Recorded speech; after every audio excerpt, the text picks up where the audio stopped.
Hi, I'm so glad you're here. This is Melissa, and together, let's find those grounding magical moments in our lives that nourish our spirituality.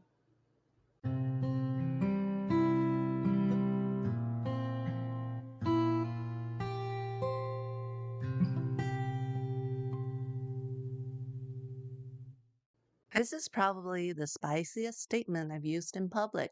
It's also one of the many common stereotypes that exist in the world. I say this as someone who grew up in dense metropolitan areas and is familiar with this mindset. Even if it's just in the back hidden corner of the mind. When it comes to relationships with nature, being rural is being close to nature, and humans have developed many ways to manage that relationship. Some could be more forceful or controlling or damaging than others, but some are also much wiser than people educated in other areas could imagine. The truth is, practice and theory need to come together, and a wide global view and localized view need to come together for us to evolve together. For example, imagine a beautiful vacation place in a pristine natural area. Maybe the place asks you to not walk on new fragile grass, or to not put paper towels in the toilet, or to keep lights low after dark, or taking shorter showers and be mindful of how much water you use. These may seem like inconveniences of a place that's poor or less civilized. Feels luxurious and civilized and advanced when we can take and use however much we want without having to worry.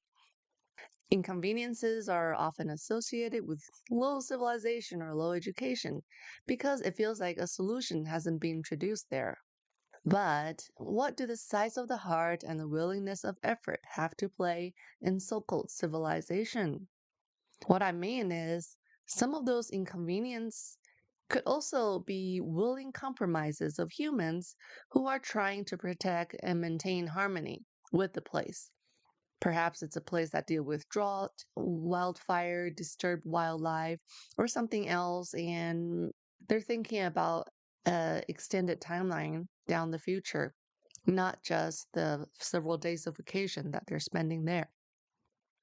We can put things into perspective when we compare a consumer mindset of, I should enjoy and use things however I want, versus a stewardship mindset of, I can help take care of the environment, whether I own it or paid money or not.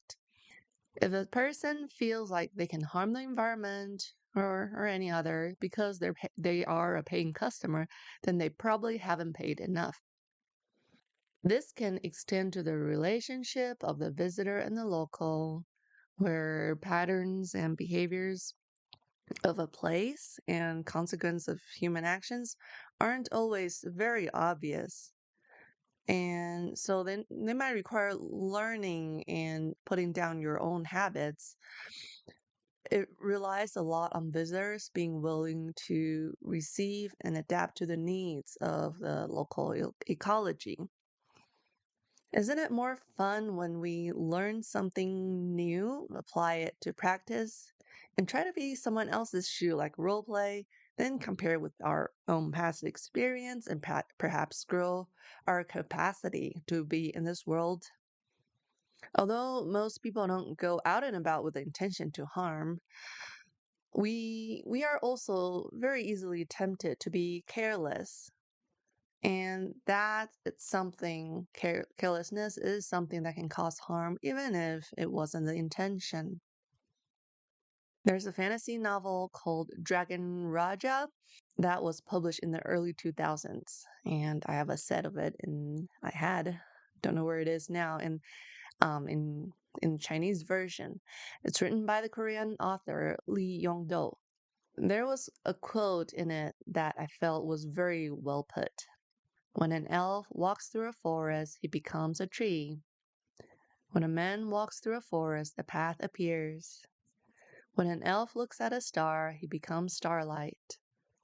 When a man looks at a star, a constellation appears. This is a great quote that describes the changes between elves and humans. So even in the novel, it was a quote by someone. To use this as an analogy, if we're following that analogy, many of us who feel that need for not only respect and connection for nature, but also sometimes feeling like we are in that position of non human nature and we feel we're not that much different, we belong to the same life force. For those of us, perhaps we have some of that elf blood in us. And perhaps that explains why this isn't intuitive or instinctive to others. By analogy, we say maybe they don't have that blood in them, but also we could say that's how some of us are born differently.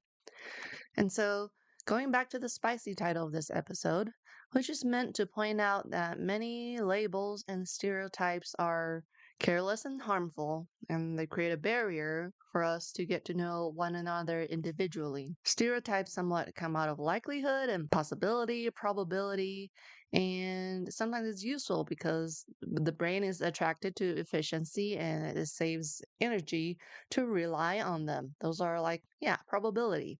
So, knowing that is just a preferred tendency for the brain, we can be more aware of it and not just leaning to those beliefs without awareness. So, that might take some energy. If we understand that the likelihood of things is this way, and therefore, of course, there's benefits to just go in the way of probability. But what about the remaining 10%? If we know likelihood means like probability, but we still give each experience a brand new chance without bias, considering that each time we encounter something, maybe it's the 10%, maybe it's the 5%. That requires us to be more intentional and definitely takes some more energy. It becomes less survivalist. It's relying on stereotypes as a probability is kind of a survival instinct. We can move away from that and more closer to the higher human potential when we intentionally give each new experience a new chance. Natural sciences have never been easy to me. There's so many details that I overlook or couldn't tell the difference. But by trying to learn, we start creating that pause and that curiosity, those mindsets. And subsequently, these mindsets and a habit of creating space, that turns into intention. Or we're a little more in control. We have the intention of deciding, looking at where to go and what to give our attention to. And that is so much stronger, so much more stronger and powerful than fast results and conclusions that we're all pressured to achieve. We can resist that pressure. And that is all I have for today. Thanks for listening, and I'll see you in the next episode.